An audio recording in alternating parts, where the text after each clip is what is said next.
আলাইকুম, আশা করি সবাই ভালো আছেন। তো এসএসসি রেজাল্ট দেখার নিয়মগুলা কিন্তু আমাদের ইউটিউব চ্যানেলে আপলোড করা হয়েছে। আপনারা সেখান থেকে দেখে নিতে পারেন। আর হচ্ছে এসএমএসের মাধ্যমে আপনারা কীভাবে রেজাল্টটা পেতে পারেন সেটা আমরা আজকের ভিডিওতে দেখিয়ে দিব। কারণ যেদিন রেজাল্ট প্রকাশ করা হয় ওই দিন কিন্তু সার্ভারটা অনেক ডাউন থাকে, দেখা যায় 3-4 ঘন্টা রেজাল্ট চেক করা যায় না বা ওয়েবসাইটে প্রবেশ করা যায় না।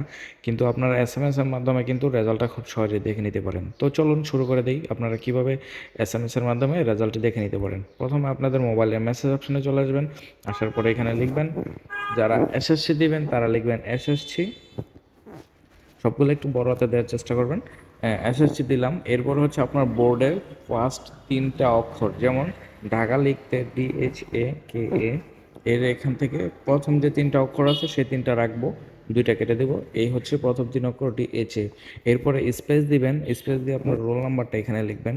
তো আমার রোল নাম্বারটা লিখলাম।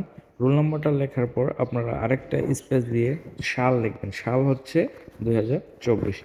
তো এই ছিল সিস্টেম। এটা হচ্ছে যারা এসএসসি দিবেন। তো এরপরে যারা এই দাখিল দিচ্ছেন তারা আসলে কি লিখবেন, তারা এসএসসিটা কেটে দিবেন, এখানে দাখিল লিখে দিবেন এসএসসি জায়গায় DAKHI পুরোটাই লিখতে হবে। এইভাবে লিখে দিবেন। লেখার পরে স্পেস দিয়ে DHA স্পেস আপনার রোল নাম্বার স্পেস 2024। আর DHA হচ্ছে আপনার বোর্ড, আপনারা যে বোর্ড থেকে পরীক্ষা দিচ্ছেন ওই বোর্ডেরই প্রথম 3টা অক্ষর লিখবেন। তো এরপরে কোন নাম্বারে আসলে পাঠাবেন, যে আপনাদের নাম্বারটা যেটা লাগবে সেটা হচ্ছে এখানে লিখবেন 16222 222, এই হচ্ছে আপনাদের নাম্বার। এই নাম্বারে কিন্তু আপনারা এসএমএসটা সেন্ড করে দেবেন। তো এই ছিল প্রসেস এসএমএসের মাধ্যমে রেজাল্টটা দেখার। আমরা আমাদের চ্যানেলের মাধ্যমে ইন্টারে ভর্তি হওয়ার জন্য এবং আপনাদের যদি কারো এসএসসিতে রেজাল্টও খারাপ হয় কীভাবে বোর্ড চ্যালেঞ্জ করে তা ঠিক করতে পারবেন সেই ভিডিওটা কিন্তু আমাদের চ্যানেলে প্রকাশ করে দেব। তাহলে অবশ্যই সেজন্য আমাদের চ্যানেলটি সাবস্ক্রাইব করে রাখবেন এবং সবাই ভালো থাকবেন। ধন্যবাদ সবাইকে।